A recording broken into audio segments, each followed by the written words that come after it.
Welcome to Outdoor Adventures with Jayson. Each week I bring the world of hunting, fishing, and conservation to you. From the great hunting and fishing opportunities found in the Americas to the dream safaris located on the dark continent and beyond. I'll introduce you to those who are already out in the field living every outdoor enthusiast's dream, as well as outfitters and gear manufacturers that can make those dreams your reality. Welcome to this week's episode of Outdoor Adventures with Jayson. This is going to be a really fun show because I've got a really couple of great ladies on that have just been a dynamic force going forward in the outdoor industry. I've got both Jen O'Hara and Norissa Harman of Girls with Guns. Ladies, how are you doing today? Hey, how are you? Awesome. We're doing good. How about you, Jayson? Very good. Very good. I really appreciate you being on. I've talked with you a little bit about seeing some of your episodes in the past, and I really enjoy watching the shows that you guys put together. Between you two and your camera person, it looks like you guys really have a lot of fun. Yeah, Cappy is actually our business partner, producer, and cameraman. His name is actually Emmanuel Cap, and he is from South Africa originally and now lives in the United States on the East Coast. And we met him at a trade show almost 4 years ago. It'll be 4 years ago this August. No, actually it'll be in June, and then we started hunting with him in August. Honestly, he is like a brother to us, and his wife Chantel does all of our production, helps to keep things together, and they are an amazing pair, and we're really blessed to have them. Chantel is an occasional guest host on the show, and of course you see Kathy in and out on different episodes when one of us has the B-roll camera and we're filming him. We've actually had such a great, this is Norissa, we've had such a great time filming. We were just editing an episode for the new season, and it's just funny to go through these episodes and just laugh, because that's what we have done, is we've laughed so much and had such a good time on every single one of our hunts. So it's really fun to be able to capture that and share that with our audience. Yeah, it's the camaraderie, and it comes through on your episodes. It's definitely visible. Yeah, and I think that's one of the things that makes it a really easy fit for us. Norissa and I are best friends, business partners, and sister-in-laws, and we're a natural fit for each other, and we literally go about our day on camera, just having fun and being normal. Try to do as much as possible in real time that we can, because we are not actresses, for sure. As you talk about that, you two have really been all over the world hunting now, have you not? Yeah, pretty much. Yeah, it's actually been an amazing opportunity. I think I was counting the other day. We've been on 4 or 5 continents. We are extremely blessed because of our sponsors that allow us to do these hunts. We wouldn't be able to do this without them. Different outfitters in Argentina, in Canada, New Zealand, over in Spain, tons in Africa. We've been to 4 different countries in Africa. And I'm actually going back to Zimbabwe in June, and I'll be there for 22 days off the grid, doing a conservation hunt with near Lake Kariba, and I'll be hunting a Cape buffalo. That was where I've been to Africa once, and it was 9 days in Zimbabwe, and it's an amazing place. Aww. It really is. So with that in mind, as you look back on the hunts you've done, Norissa, what's probably the one that sticks out in your mind as one of your more, I don't want to say favorite, but more memorable? When Jen and I went to the Congo, I was really scared of that, and I was scared of that trip, just the unknown and, things that you've seen on TV or previous hunting TV shows. So there was a lot to play in that, and just, our safety and, to travel deep into the jungle, into the rainforest, totally off grid, no cell phone, no Wi-Fi, eating only the bare minimums and eating our bongo that we hunted, just having all of that stuff. There was so much that went into that hunt, and just, from traveling from our little hometown of Red Bluff, California, all the way to the Congo was something that I'll never, ever experience probably ever again.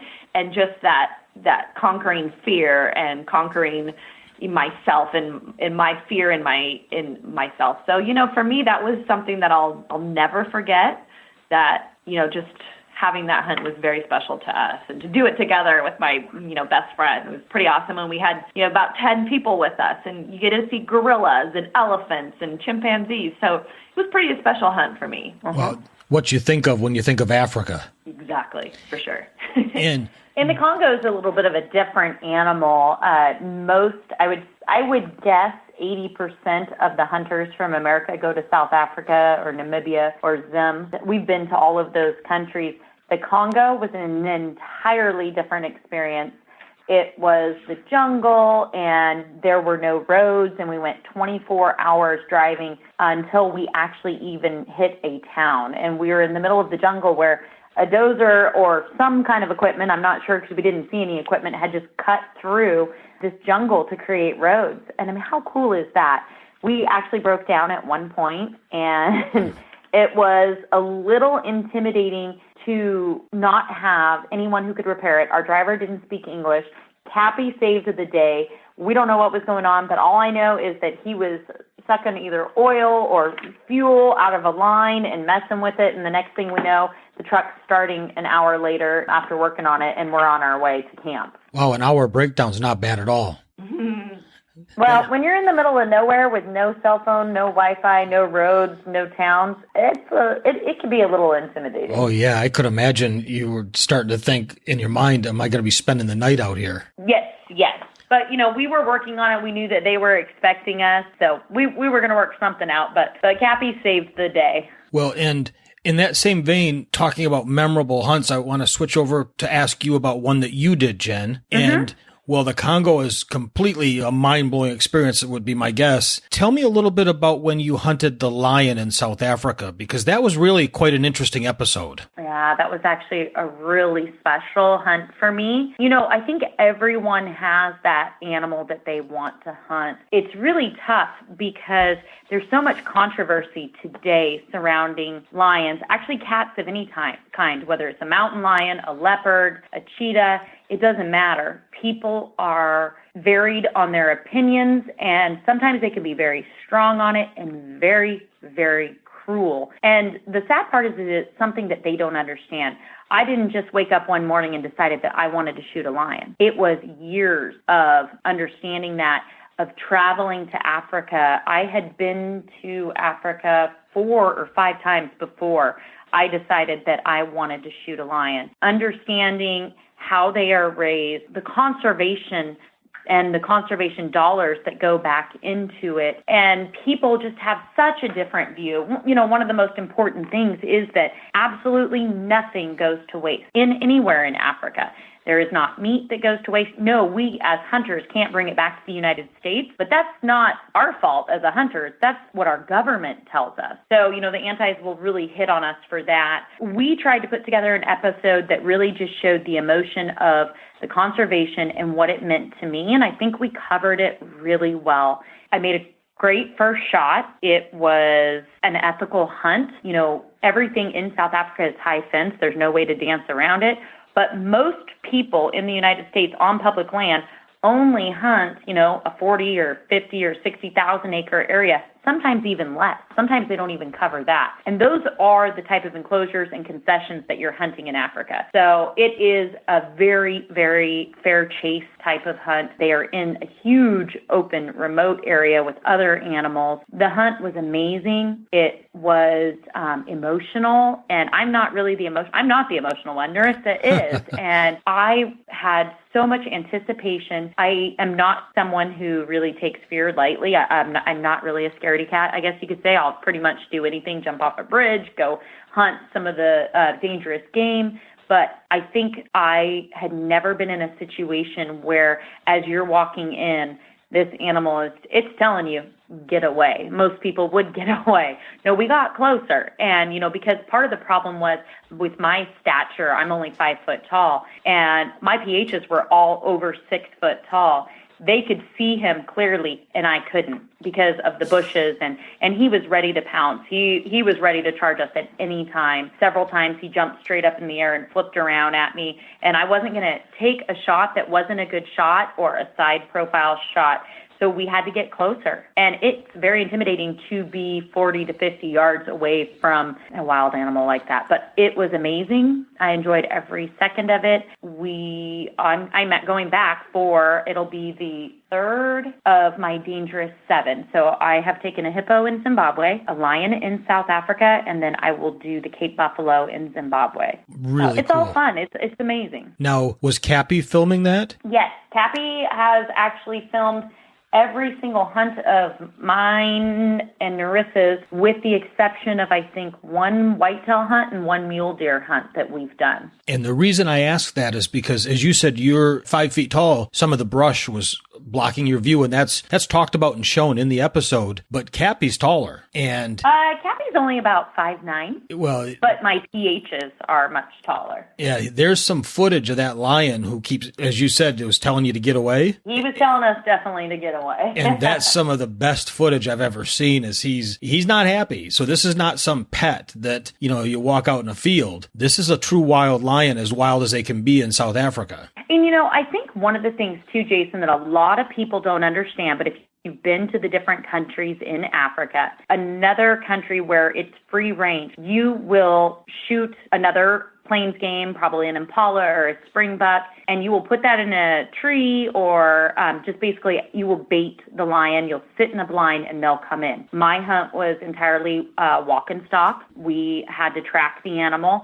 It's a completely different hunt. They all have their varying levels, and as a hunter, whether it's free range or high fence, everything that I do is fair chase. I would never, ever, lose. I mean, the respect that I have for those animals is just unsurpassed, and I wouldn't ever do anything that wasn't fair chase. So, kind of explaining the differences to people. I've had a lot of people reach out to me. I even had CNN headline news during the Cecil, yes, thank you, during the Cecil debacle, and I actually declined because I didn't feel like CNN would really give me a fair shot to sit here and talk about my passions for hunting and explain the difference between, a free range, high fence lion hunt. So it's really, we are never going to be heard to the everyday people. Hunters listen, and, maybe there's some people on the fence that listen, but these opportunities for us just to talk about conservation and hunting are really important. Sure. And I say that the unfortunate part is too many people think that Africa is like a Disney movie. And it's so not.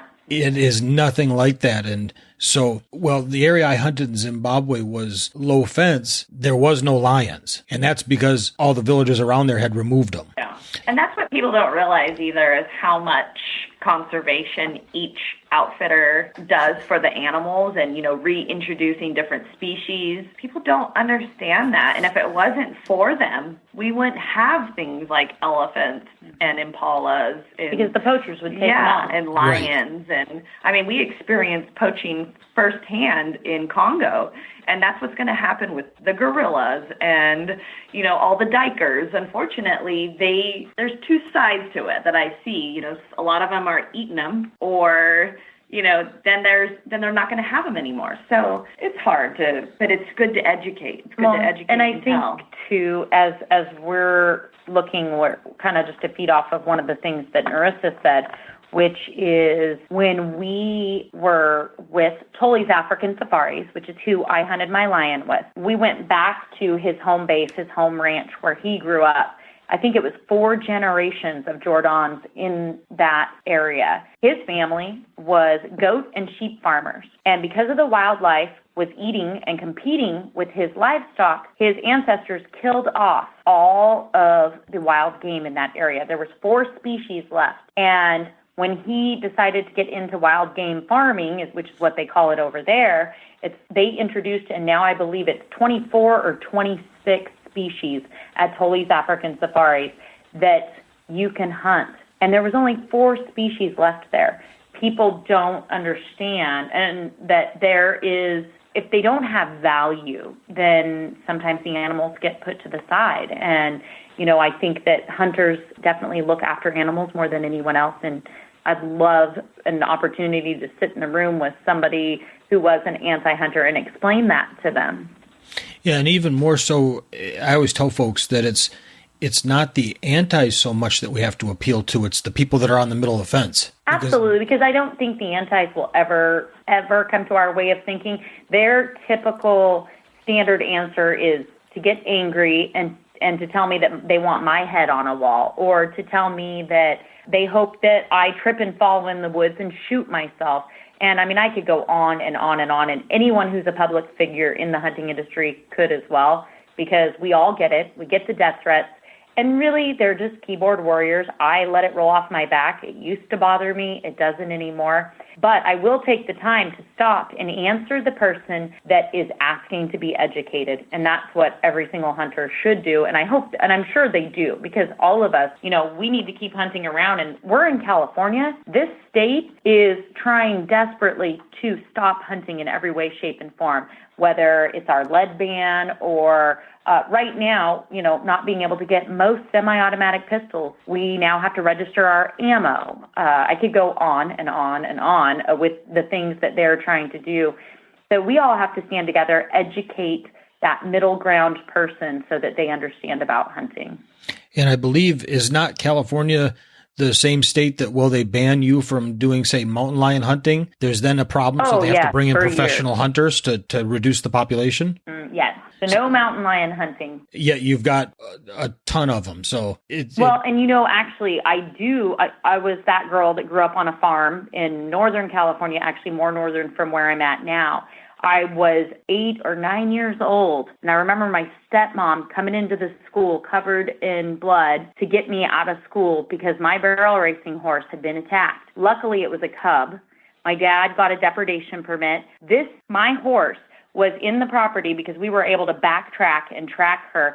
She had almost 1,000 stitches, and she was never the same. I was never the same. I mean, it devastated me. I ended up barrel racing on her until I was 18 years old, but her flexibility, it almost killed her. She had bad knees where she'd gone down in the rocks trying to buck the mountain lion off. And, the Fish and Game at the time, they came out and they said, if that had been a full-grown mountain lion, my horse would have been dead.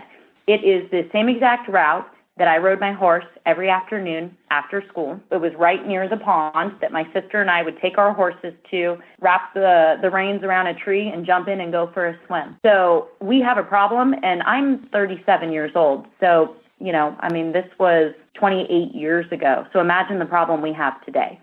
And it's such a shame because by easily managing them, it's a successful revenue source for the state, keeps the animals in check, and solves a want. There's hunters in California that want to hunt these animals. Yeah, no, I agree. So now tell me a little bit about, because the name Girls with Guns is not the name that your show started at. So where would most people, if they want to go out, if the listeners want to go out and watch your episodes, where can they do that? We actually have a link to Carbon TV, which we can share with you. Carbon TV is going to be your best bet to start from season 1.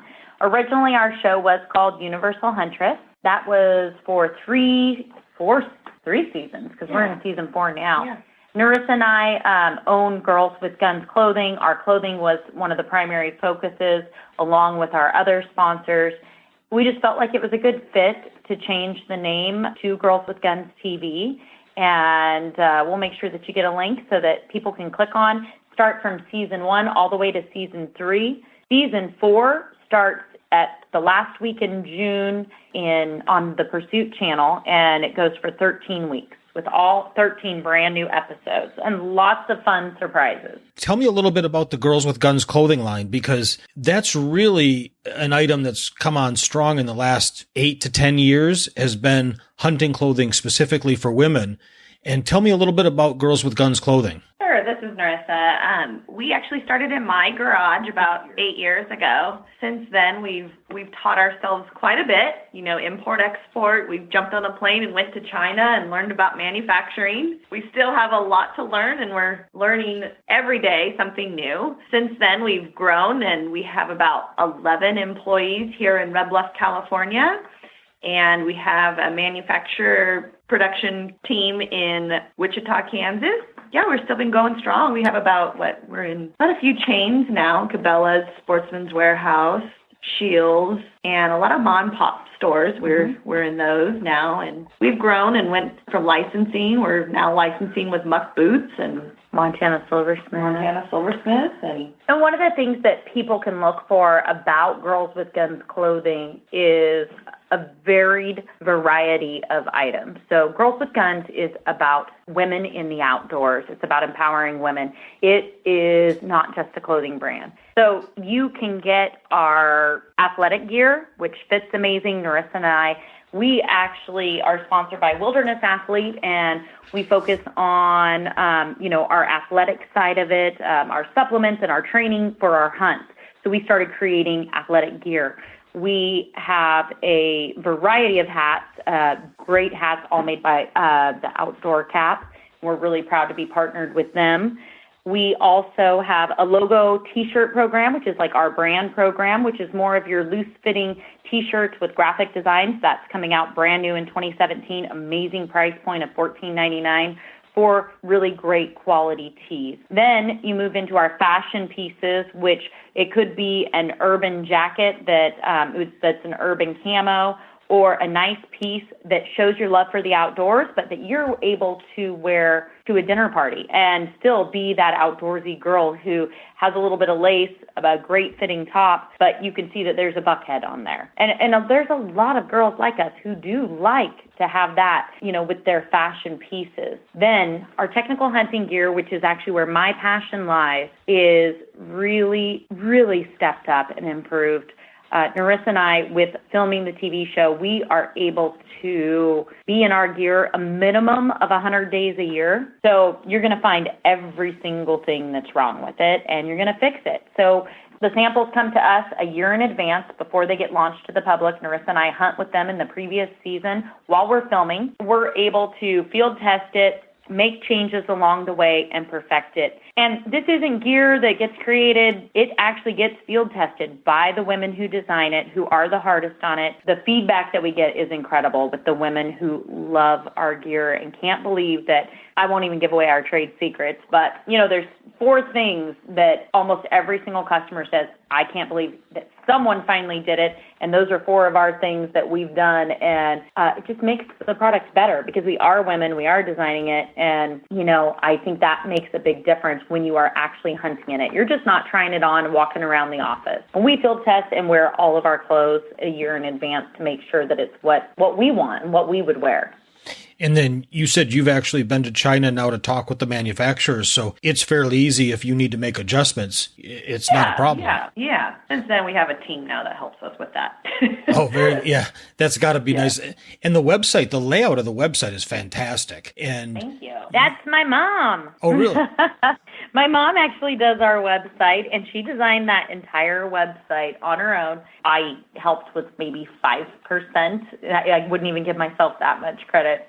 I literally suggested a few things. She designed absolutely our entire website, and really proud that we are a family business. Technically, Norissa and I are sister-in-laws. My mom works for us. And to be really honest, every single person here in this office and warehouse is family to us. We have an amazing team in our Red Bluff location. There are 10 of us right now. And we also have a Wichita location, which is where our production team and manufacturers are. It's actually not our office, but it's our production team there in Wichita. And we just have a really great crew. Well, neat. Now, when you look at the camo pattern, so if somebody has not gone out to the website, which is gwgclothing.com, and I'll have a link to that in the show notes, do you have your own camo patterns? Are you leasing well-known camo patterns, or a little bit of both? This year, in 2017, we will actually have both. We have been very, very exclusive to Mossy Oak for the past 5 years. We're seeing a trend, especially in the West Coast, for a lot more of the digital type patterns. So Vail Camo has come out with a brand new pattern called Alpine, which is exclusive to Girls with Guns. And we're really excited for this pattern. We're going to be, we've been showcasing it since January at SHOT Show, and it will be coming out in July in our new hunting line and in our athletic. Oh, okay. So it'll show right up in the new arrivals on your website. Correct. Yes. Great. So that'll be, again, I'll have a link to the show notes, and anybody can just go to the show notes, click right on it. It'll take them right to Girls with Guns clothing. That's awesome. Oh, and I have one more thing that I didn't want to miss since we kind of got off the TV show subject. Sure. That's going to be exciting that we're just getting started on. We actually have 3 new supporting hosts that are coming on. Norissa and I have been doing this for the past 4 years, and our company is growing, and we need to be home just a little bit more. The goal has always been to really branch out and bring in that younger generation, and we have 3 girls, all in their late 20s. One of them who works for us, Callie Wolverton, she is our PR manager. And we have Heather Glennie, whose family owns a whitetail farm in Pennsylvania, and Cassie Garassi, who actually, they have a whitetail farm in Texas. She's been on Extreme Huntress and a couple other of the smaller shows. And we've brought them together, and we are going to be, they're going to start hunting this year. They were guest hosts in season 4, which you'll be seeing, but we actually made them permanent supporting hosts. We'll be filming this year and launching that next year with all 3 of them. Oh, very neat. So what is the website? Now, Carbon TV is where your show is aired, but what is the website to go and actually look for the show itself? I see, is universalhuntress.com still the main website that you use? No, it's actually girlswithgunstv.com, and Universal Huntress would just redirect you there. But we have a brand new website up. It has the Carbon TV link, and I'll make sure that you get that as well. And you can go on there. You can see a little bio about each of the girls, starting with Norissa and myself, photos.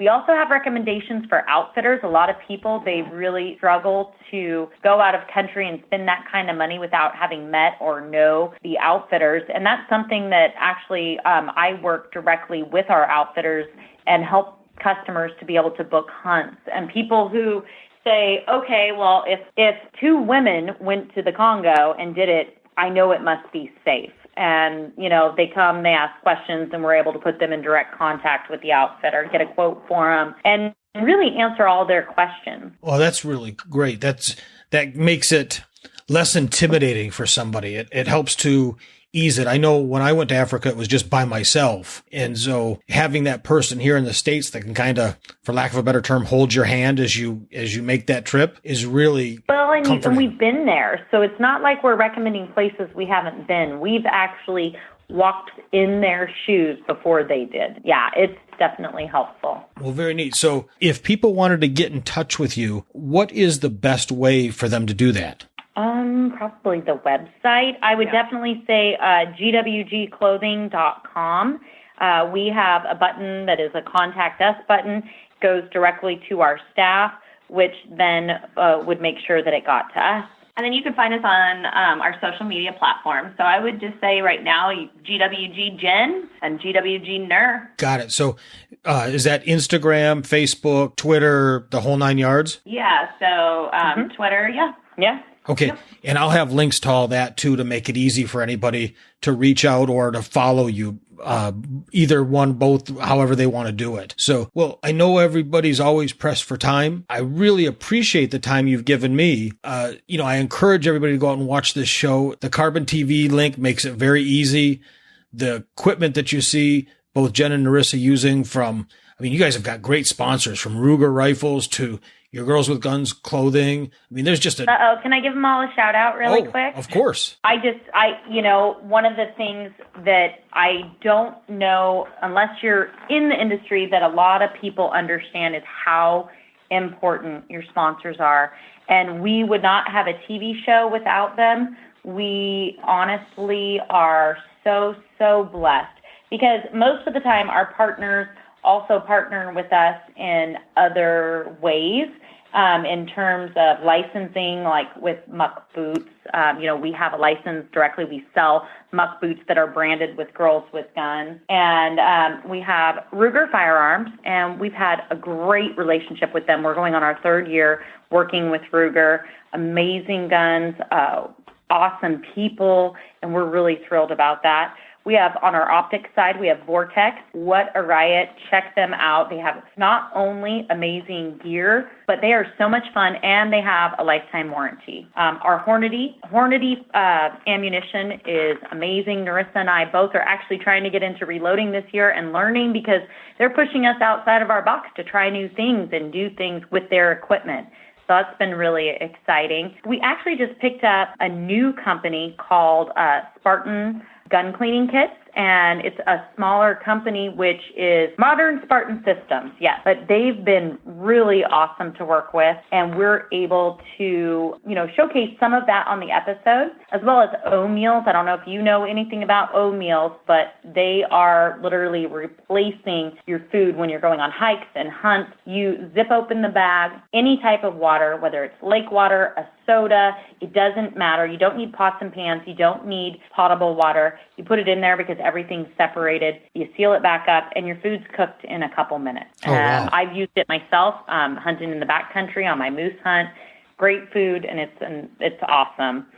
Kershaw Knives, one of my personal favorites. I carry a knife every single day. Absolutely love them. Sportsman's Warehouse has been amazing to us, as well as carrying our clothing. Mossy Oak, which of course, we've been with them for 5 years now. We have also Coast Products, which is all of your flashlights, your headgear, lanterns, everything that you need. Wilderness Athlete I mentioned earlier, and we just have this awesome group of sponsors. Yeah, we used to have Sportsman's Warehouse down here, and I loved that store, and they did a little bit of change and to focus on consolidation, and so they shut the one down here in San Antonio, and I was like, man, that stinks. I love that store. Aww. And Mossy Oak, use those. Ruger, I absolutely love. Hornady is the same ammo I use, and I took it to Africa, and I could tell everybody, the gun worked fine, the ammo worked fine. It was the shooter that had the problem. And hey, that happens. There is a 5-second rule in Africa. If you don't shoot in 5 seconds, it's gone. The cool part is there is opportunity around the corner, usually. Literally. So again, I really thank you both for your time. I'll have links. What I'll do is also in the show notes, we'll put links in there that go directly to every one of your sponsors, so that anybody can click on and easily go over and visit, whether it be Muck Boot, Coast, O'Meals, whoever. We'll get them all, make sure they're all available and very easily accessible. So again, I thank you for your time. I can't wait to continue to watch your episodes. I really want to hear about the Cape Buffalo. When you talk about the one dream animal, that's mine. So. Oh yeah, I hear that a lot. Oh, yeah. Well, and I'm mobility impaired, so I always joke with the guys that, if I don't put a good shot the first time, run, because you can all outrun me. I think that it's definitely one of those things where I am training and getting myself ready for that hunt, because being 5 foot tall and shooting a 3.75, I actually picked out a gun. It actually has a muzzle brake, and it has an adjustable length of pull. It's the Ruger guide gun, and so that I'm able to really make it work for me and my stature, which is an awesome option for women who really want to shoot a Ruger. It is. That's the gun I bought. It's a few years old, but it was a brand new. I'm a left-handed, so finding them is challenging. A Ruger 375 in the Alaskan. It's just a fantastic gun. Thank you both for your time. Again, a great run of sponsors, great show. The website for the clothing is great. I'll have all that listed out, and you said it all. I really appreciate your time. Thank you so much for having us. That was fun. Oh, great. You guys have a great afternoon. Okay, Awesome. take care. Thanks. Thank you. Bye. Bye-bye.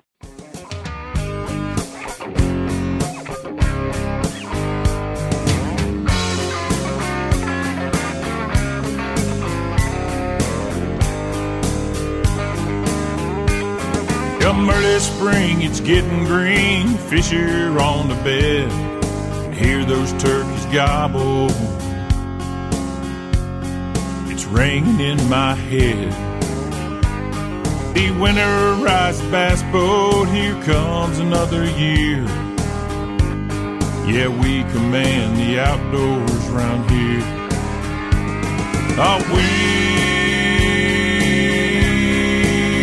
command the outdoors. Yeah, we command the outdoors. Come summertime, we're feeling fine, fishing on the lake, flipping jigs in Carolina rigs, from early morning till real late. Bonfires on the creek bank, kick back a couple beers. Yeah, we command the outdoors around here. Yeah, we command the outdoors. Yeah, we command the outdoors. Next year's dozen till you know winter's on the way. Brushing blinds and deer stands, the fever starts to creep. Fill our freezers full of ducks, lots of tender deer. Yeah, we command the outdoors around here. Yeah, we command the outdoors. Yeah, we command the outdoors. So grab your guns and shells, boys. Put on your camouflage, 'cause we command the outdoors around here. We command the outdoors.